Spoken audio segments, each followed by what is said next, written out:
TikTok user Tegrity asked me about quotes from the Talmud that sound racist or anti-non-Jews. I told him I'd post videos going through the quotes he brings.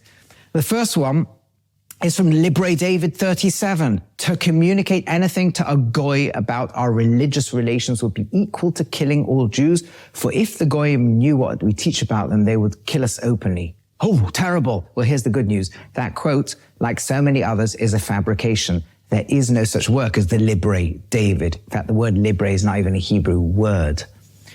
It seems to have originated with Dr. August Rowe, a professor in Prague in the 1880s who wrote something called Der Talmud Jew, the Talmudic Jew, which itself was mostly copied from a 17th century work. A Rabbi Joseph Bloch publicly challenged Rowe for falsehood and even offered him 3,000 thaler if he could even read any randomly chosen piece of Talmud.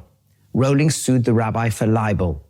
The Vienna court appointed 2 experts. Rowe said they have to be pure-blooded Christians, and the court agreed.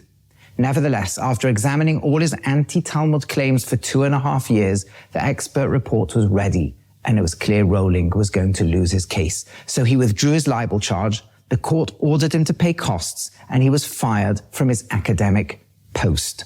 Rowe quoted this Libre David 37. Most likely the original author meant Divrei David. There's no part of Talmud called that, but of 14,000 or so Jewish books, there are a few with that name. So a scholar called Herman Struck in the early 20th century went through every book by that name and found that the quote is a total fabrication. As it happens in Jewish law, to falsify the Torah is totally forbidden because Torah is the word of Hashem. The most authoritative source on this is Rabbi Shlomo Luria in his work Yam Shel Shlomo, to Bava Kama 4.9 for those who are interested, who clarifies that you cannot distort Torah even to save a life. Unfortunately, the epilogue of that story is that despite Rowling's attacks being exposed for the fraud that they were, his claims remained popular and were especially strongly followed by Nazi Germany. After the war, they persist amongst neo-Nazis, and today they're popular thanks to the internet, social media, and lots of people who either hate Israel or hate Jews or hate both.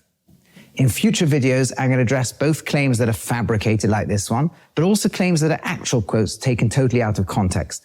Along the way, we'll hopefully see why Rowling was forced to retract and why the Talmud remains a holy text at the core of Judaism.